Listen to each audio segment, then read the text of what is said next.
There is such a huge misconception about being psychic.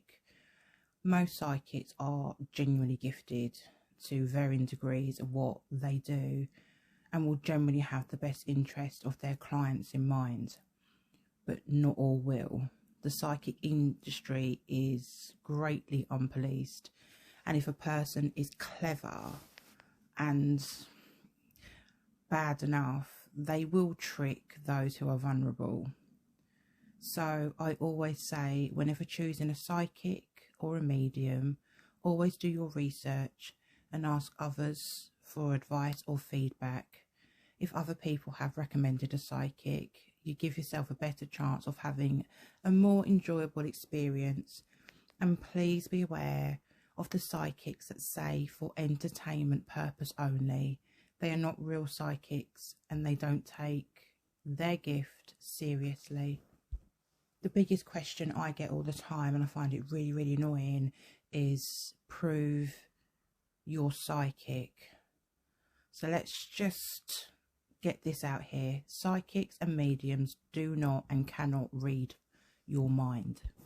We can tune into your energy field that contains information about your life, but we can't read your mind or know what you're thinking.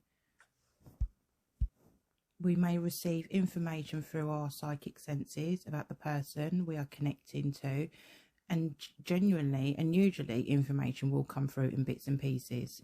We may see images, voices, well, we may hear voices. Sometimes I do, sometimes it's images, and we may get a smell or just a general feel and a shift of different energy for maybe different parts of the body. If someone's got an ailment or they might have something wrong with them, then if someone's, suffering from a bad back, then my back might start to ache. If someone, has got tummy problems, then I may have like a dull ache in my tummy. So that's how it works for me anyway. And then we have to put all this information together to make it make sense. And then we have to try and relay it back to our client. So we have to really get as much information as we can, piece it together. And I always just give my clients all the information, whether it makes sense or not. If I get something, then I will always relay that. It may not even be relevant for today. It could be something in the future, because in the spirit world, there is no kind of concept of time at all. But sometimes we will get information that is about past events or people related to their past, present or future. So for me, I always get, so what the lottery numbers, what card, can you tell me what's in my pocket? And again, for me, it doesn't work like that. First of all, I don't know what's in your pocket and I really don't care. I work by energy.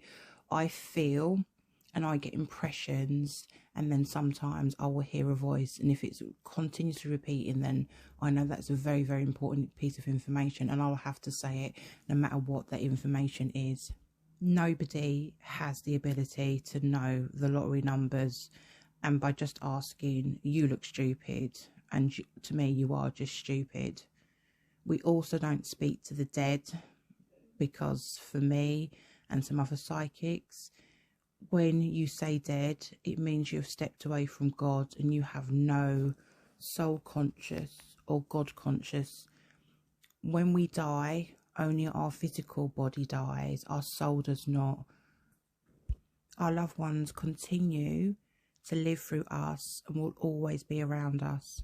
A few of my clients have come to me and said, I dream of my loved ones, and when you are asleep, you're at your sort of most, I don't want to use the word vulnerable, but you're in a different sort of body state. Your energy's in a different state, so it's easy for our loved ones in another dimension to come through and speak to you when you are in a dreamlike state.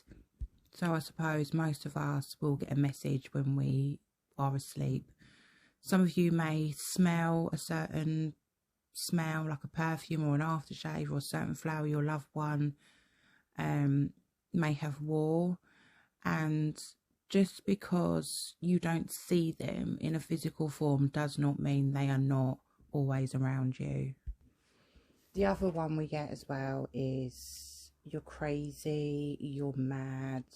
You know, we're constantly being asked to prove it. And the other big misconception about psychics is because we know what the world is like and we know how the world is run, we kind of get asked, if you really believe the world or this planet is run by evil, why do you work with these people or around these people who are not good?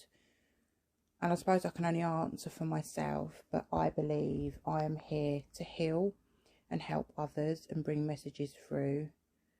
I believe that for every bad person that is placed, a good person is placed also. It's all about balance.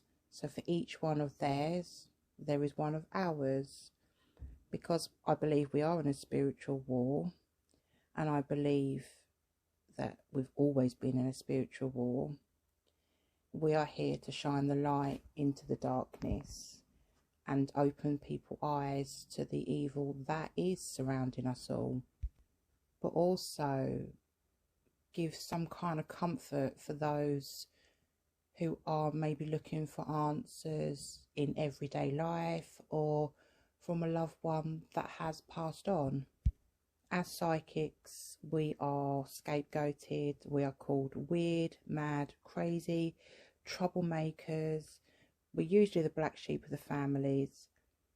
But as I said before, for every bad person, God will place a good person. And again, I will just really, really, really make this clear that if you are looking for a psychic, please go to one that's recommended. Don't be paying like silly prices on Etsy for £2. Etsy seem to have this disclaimer that if you're going to work on their platform, it is for entertainment purposes only, and I don't know any genuine psychic that is going to put that.